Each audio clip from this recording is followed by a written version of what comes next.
Bienvenue au classement des poissons d'Afghanistan pour ce jeudi 17 juillet.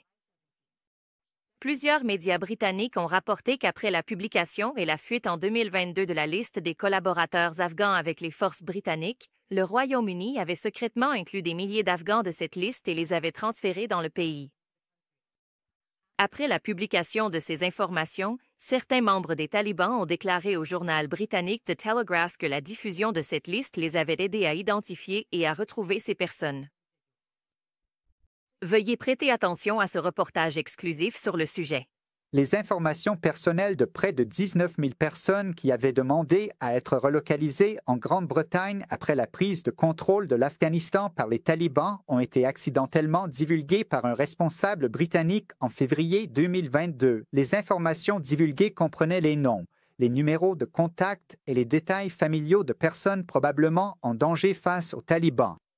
Le ministère britannique de la Défense estime que 600 soldats afghans dont les informations sensibles ont été divulguées, ainsi que plus de 1000 membres de leur famille, se trouvent encore en Afghanistan. John Healey, le ministre britannique de la Défense, a déclaré qu'il ne pouvait pas affirmer avec certitude si quelqu'un a été tué à la suite de la fuite massive d'informations qui a révélé les détails de milliers d'Afghans ayant soutenu les forces britanniques. Il a souligné qu'il est hautement improbable que le fait de figurer dans cette base de données augmente désormais le risque d'être pris pour cible par les talibans. L'une des personnes dont les informations ont été divulguées dans cette liste s'est exprimée sous couvert d'anonymat. Bien qu'il se trouve actuellement hors d'Afghanistan, il reste inquiet pour son propre avenir et celui de sa famille en Afghanistan. Maintenant, j'ai peur. Je suis insatisfait et inquiet pour ma vie, mon avenir et ce qui se passe. Si je suis renvoyé, si je suis expulsé vers l'Afghanistan, je serai certainement tué avec ma famille. La fille de l'un des interprètes afghans dont les informations ont été divulguées a déclaré que toute sa famille était terrifiée. Aujourd'hui a été une journée effrayante pour ma famille. Mon père a reçu un message vers 1h du matin, ainsi qu'un email confirmant la fuite de données. Quand il l'a lu, il est soudainement devenu anxieux et nous avons tous commencé à nous inquiéter. Nous nous demandions ce qui s'était passé. Il m'a montré l'email et quand je l'ai lu, j'ai compris ce qui se passait. 5 minutes plus tard, il a reçu un autre email disant qu'il devait vérifier lui-même si ces informations avaient été divulguées ou non. Quand il a essayé son numéro d'enregistrement au ministère de la Défense, quelques secondes plus tard, la réponse a été qu'il y avait une forte probabilité que ces informations aient été divulguées.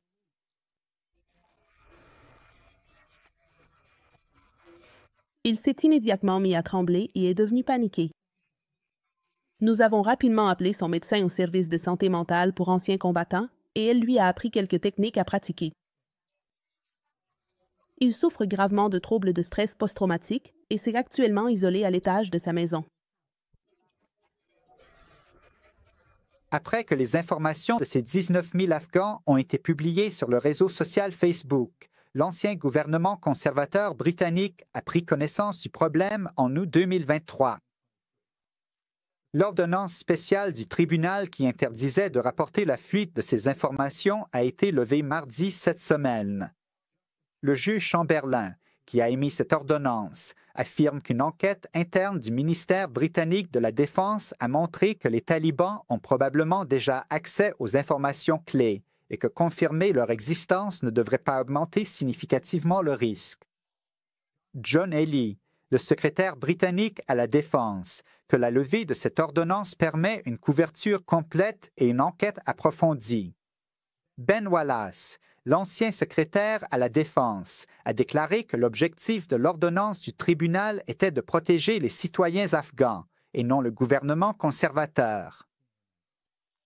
Keir Starmer, le premier ministre britannique, a déclaré mercredi que les anciens ministres conservateurs doivent répondre à de sérieuses questions concernant la fuite d'informations sur des milliers d'Afghans ayant soutenu les forces britanniques et fournir des explications.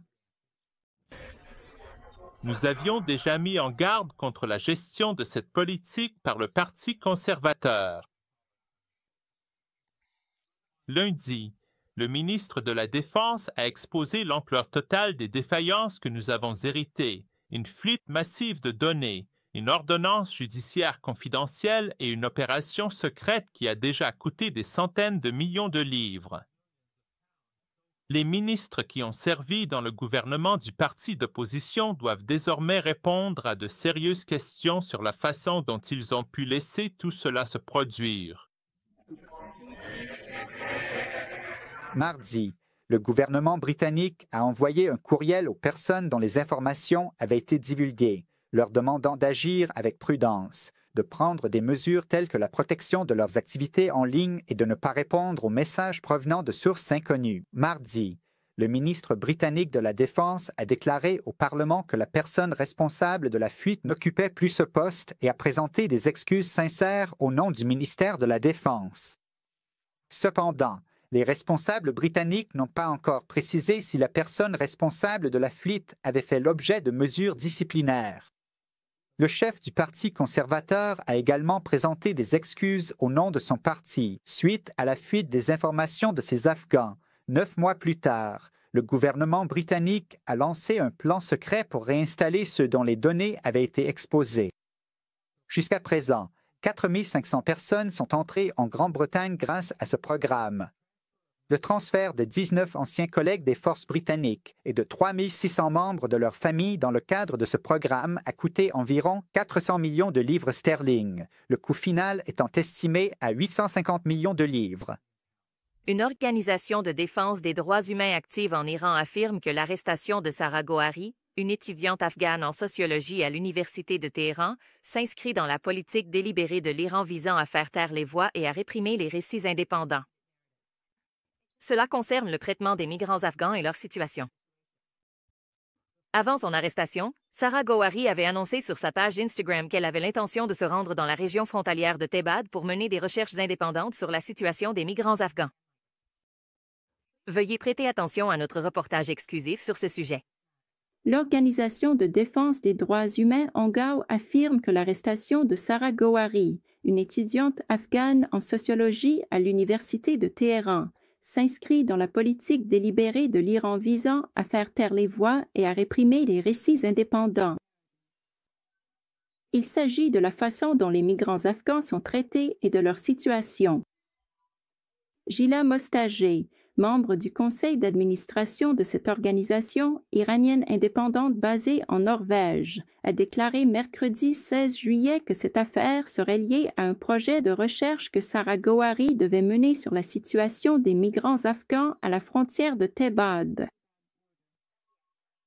Elle a également déclaré qu'en plus de cette affaire, ils ont récemment reçu de nombreux rapports concernant des détentions arbitraires de migrants afghans en Iran, et qu'aucune information n'est disponible sur la situation de ces Afghans.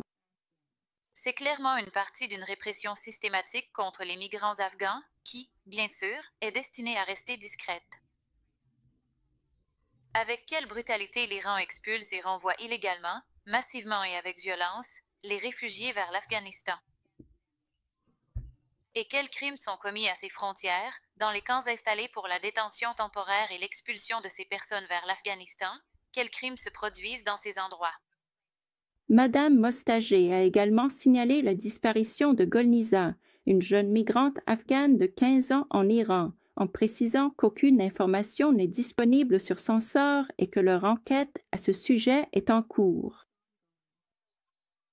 Dans un communiqué publié le 16 juillet par l'Organisation des droits de l'homme ONGAW, il a été indiqué que Sarah Gohari, âgée de 29 ans, a été arrêtée par les forces du ministère iranien du renseignement le 6 juillet et jusqu'à présent, les efforts de sa famille pour obtenir des informations sur sa situation ou son lieu de détention n'ont donné aucun résultat. Le communiqué précise également qu'avant son arrestation, Sarah Gohari avait annoncé sur sa page Instagram qu'elle avait l'intention de se rendre dans la région frontalière de Tebad pour mener des recherches indépendantes sur la situation des migrants afghans. Les autorités iraniennes n'ont jusqu'à présent fait aucun commentaire sur l'arrestation de Sarah Gohari. L'arrestation de cette étudiante intervient à un moment où, Selon les organisations de défense des droits de l'homme, il existe une forte pression exercée par le gouvernement iranien et une opinion publique négative à l'égard des migrants afghans dans ce pays. Certains Afghans récemment expulsés d'Iran se sont plaints de mauvais traitements et de violences de la part des forces de sécurité iraniennes. Ils affirment qu'ils ont été violemment battus, insultés et humiliés dans les camps de ce pays. Ayanda, l'un des Afghans expulsés de Téhéran, en a parlé. Tout mon corps est noir et couvert d'échymoses. Mon ami a été mordu par un soldat. Ils m'ont même dit, on devrait arracher la chair avec nos dents épuisées. Laisse-moi prendre tes peines pour tes amis. Honnêtement, ma chair est déchirée et ma main est rouge. Les gens causent vraiment beaucoup de problèmes. Si tu parles même un peu, ils te frappent à la tête avec leurs dents. Ou que tu meurs, tu es encore vivant. Dans l'un des camps, quelqu'un est mort juste devant mes yeux à force d'avoir été battu. Je le jure devant Dieu. Le Haut-Commissariat des Nations Unies pour les réfugiés, le HCR, a également récemment déclaré que les Afghans qui sont retournés dans leur pays depuis l'Iran et le Pakistan se sont fait confisquer leur argent et leurs biens lors de détention et ont subi de mauvais traitements dans les centres de détention. Le HCR a qualifié la vague d'expulsion d'Afghans d'inédite, déclarant que durant les 6 premiers mois de cette année, environ 1,3 million d'Afghans sont revenus d'Iran en Afghanistan. Les responsables iraniens affirment que le processus de retour des migrants afghans rencontre des difficultés. Selon ces responsables, certaines personnes, faute de tout document d'identité, ne sont même pas acceptées par les talibans. Merci de prêter attention à notre reportage exclusif sur ce sujet. Ils attendaient là-bas jusqu'à ce que leur identité puisse être vérifiée. Il fait partie des Afghans qui sont revenus d'Iran en Afghanistan. Il y a quelques années, il était parti en Iran pour trouver du travail, mais récemment, il a été expulsé de ce pays.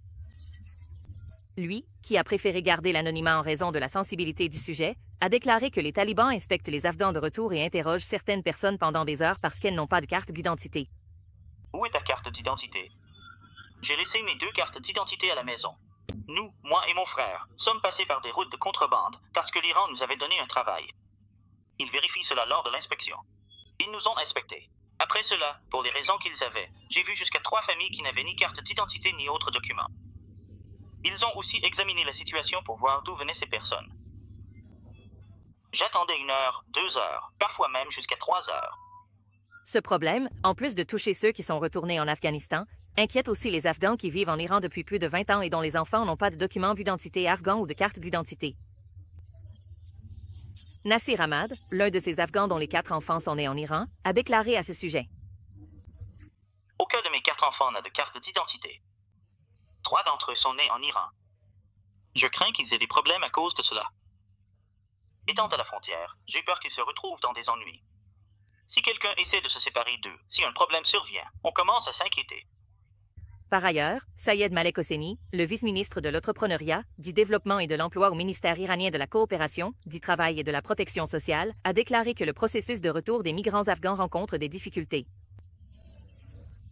Ne sont même pas acceptés par les talibans. Abdul Matin Khaneh, porte-parole du ministère de l'Intérieur des talibans, n'a pas répondu aux questions concernant l'inspection des Afghans pour la possession de cartes d'identité ou de tazkira. Selon certains observateurs, bien que ces inspections par les talibans soient considérées comme une mesure de sécurité et de prévention, en pratique, elles peuvent entraîner des retards et de la confusion dans le processus de retour des Afghans aux frontières. Par ailleurs, plusieurs Afghans de retour à la frontière d'Islam Kael ont récemment déclaré que, depuis leur départ d'Iran jusqu'à leur arrivée en Afghanistan, ils avaient rencontré de nombreux problèmes. Ils ont évoqué des détentions arbitraires par la police et de mauvais traitements infligés par certains Iraniens aux migrants afghans et se sont également plaints du manque d'infrastructures, notamment des contrôles d'identité à la frontière d'Islam Kael. Les Afghans qui sont revenus en Afghanistan affirment qu'en plus de ne pas avoir de documents d'identité, ils ont dû faire face à un manque d'abris, de nourriture et de structures médicales après leur retour.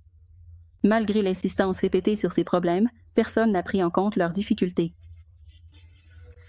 L'organisation Islamic Relief, faisant référence au retour des migrants afghans depuis l'Iran, a rapporté vendredi 11 juillet que, depuis le début du mois de mai jusqu'à cette date, plus de 450 000 Afghans sont revenus d'Iran en Afghanistan. l'organisation a ajouté qu'environ 35 000 personnes, dont un nombre important de femmes et d'enfants, entrent chaque jour en Afghanistan depuis la frontière iranienne et que cette augmentation de la population exerce une forte pression sur les services locaux en Afghanistan. Il convient de mentionner que les Afghans qui, au cours des 4 dernières décennies, se sont rendus en Iran en raison de divers problèmes, notamment le manque de travail, y ont fondé des familles et ont eu des enfants. Aujourd'hui, leurs enfants ont grandi et n'ont toujours pas de carte d'identité afghane de Tazkira. Des rapports en provenance d'Afghanistan indiquent que, sous cette chaleur, le manque d'électricité suffisante a réduit la production de glace dans le pays. Certains responsables d'usines de production de glace dans la province de Nangarhar affirment qu'en raison des coupures de courant continu, ils seront bientôt contraints d'arrêter les activités de leurs usines. Veuillez prêter attention à notre reportage exclusif sur ce sujet. Chaque jour en Amérique, vous subissez des pertes allant jusqu'à 50 000 et avec ce système, vos usines finiront par fermer. Ces propos ont été tenus par Nanjali Stanidfi, le propriétaire d'une des usines de production de glace de la ville de Jalalabad, dans la province de Nangarhar. Il affirme que sur 24 heures, ils subissent des coupures de courant pendant 14 heures. M. Stanixi ajoute qu'à cause de cela, leur travail rencontre de nombreux problèmes. J'avais l'habitude de produire environ 10 000 blocs de glace par jour. Nous produisions près de 10 000 blocs de glace par jour, mais maintenant, à cause du manque d'électricité, nous ne pouvons plus en produire autant. Notre électricité est coupée de 19h30 le soir jusqu'à 7h30 le matin. Même pendant la journée, nous sommes privés de courant pendant 1 à 2 heures. Dans une telle situation, nous faisons face à de nombreux problèmes et nous ne pouvons pas fournir une grande quantité de glace au marché. Nous ne pouvions offrir qu'une petite quantité au marché. Et il dit que la municipalité de Nangarhar, qui est sous administration Taliban, a fixé le prix de la glace pour eux à 3 reprises en un mois. Une fois, ils ont dit que chaque bloc de glace devait être vendu à 50 Afghani. Une autre fois, ils l'ont fixé à 47 Afghani et la 3e fois à 37 Afghani. Il ajoute qu'en utilisant de l'électricité produite au diesel, ils ne peuvent pas produire assez de glace pour approvisionner le marché au prix fixé par la municipalité Taliban dans cette province. Haji Mohamed Arif, le propriétaire d'une autre usine de glace à Jalalabad, fait face au même problème.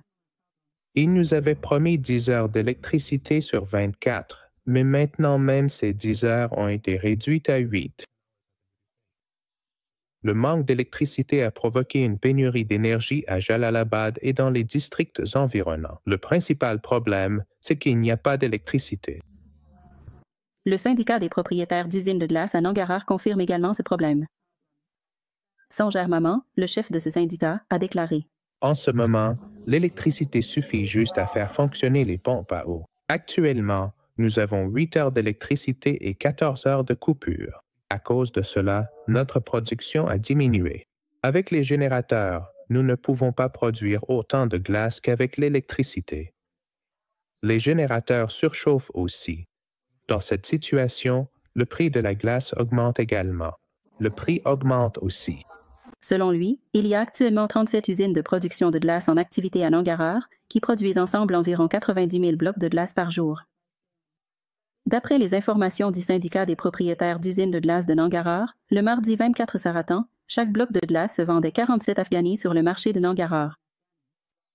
Pour obtenir l'avis des responsables du département de l'électricité de Nangarhar, qui relève de l'administration du gouvernement taliban, concernant ce problème. Cependant, Zahir Omar, le porte-parole de ce département, n'a pas répondu aux questions à ce sujet.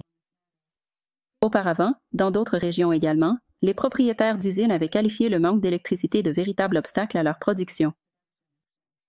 En été, dans des provinces chaudes comme Nangarhar, le besoin d'acheter de la glace augmente car de nombreuses familles, en raison de difficultés économiques, n'ont pas de réfrigérateur à la maison. Et même celles qui en possèdent sont obligées d'acheter de la glace au marché à cause des coupures de courant fréquentes. Les responsables des usines de glace affirment que si leurs problèmes d'électricité sont résolus, leur production augmentera et, en été, davantage de personnes auront accès à la glace à un prix plus abordable. Ceci conclut le journal.